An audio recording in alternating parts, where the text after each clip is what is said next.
আজ এই ভিডিওতে আমরা দ্বিতীয় ভাগের চতুর্থ পাঠ যাদব যে পড়াটি আছে সেটা পড়ব এবং তাতে কি নীতিশিক্ষা দেয়া আছে তা পড়ার সময় বুঝব।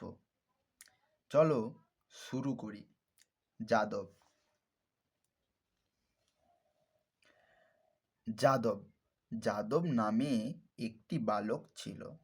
তাহার বয়স ৮ বৎসর। যাদবের পিতা প্রতিদিন তাহাকে বিদ্যালয়ে পাঠাইয়া দিতেন। লেখাপড়ায় যাদবের যত্ন ছিল না। সে একদিনও বিদ্যালয়ে যাইত না, পথে পথে খেলা করিয়া বেড়াইত। বিদ্যালয়ের ছুটি হইলে সকল বালক যখন বাড়ি যায়, যাদবও সেই সময়ে বাড়ি যাইত। তাহার পিতামাতা মনে করিতেন যাদব বিদ্যালয়ে লেখাপড়া শিখিয়া আসিল। এইরূপে প্রতিদিন সে বাপ মাকে ফাঁকি দিত। একদিন যাদব দেখিল ভুবন নামে একটি বালক পড়িতে যাইতেছে।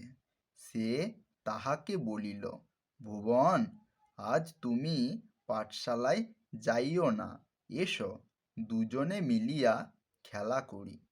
পাঠশালায় ছুটি হইলে যখন সকলে বাড়ি যাইবে, আমরাও সেই সময়ে বাড়ি যাইব। ভুবন বলিল, না ভাই, আমি খেলা করিব না।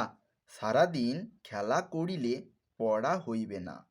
কাল পাঠশালায় গেলে গুরু মহাশয় ধমকাইবেন, বাবা শুনিলে রাগ করিবেন।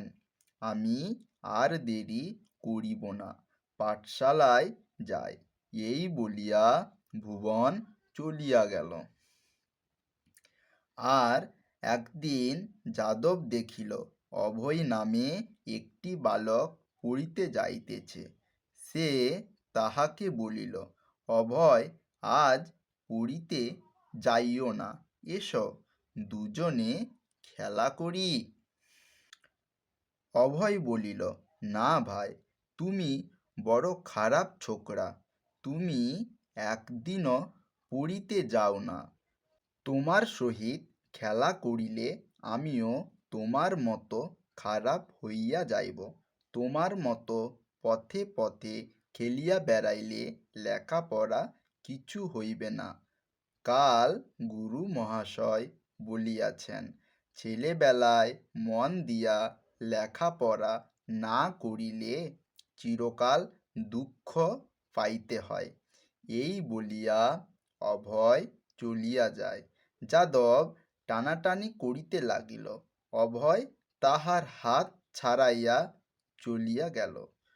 চলিয়া যাইবার সময় সে বলিল, আজ আমি তোমার সব কথা গুরু মহাশয়কে বলিয়া দিব। অভয় বিদ্যালয়ে গিয়া গুরু মহাশয়কে যাদবের কথা বলিয়া দিল। গুরু মহাশয় যাদবের পিতার নিকট বলিয়া পাঠাইলেন, তোমার ছেলে একদিনও পড়িতে আসে না, প্রত্যহ পথে পথে খেলিয়া বেড়ায়। আপনিও পড়িতে আসে না এবং অন্য অন্য বালককেও আসিতে দেয় না। যাদবের পিতা শুনিয়া অতিশয় ক্রোধ করিলেন, তাহাকে অনেক ধমকাইলেন। বই, কাগজ, কলম যা কিছু দিয়াছিলেন সব কাড়িয়া লইলেন। সেই অবধি তিনি যাদবকে ভালোবাসিতেন না, কাছে আসিতে দিতেন না।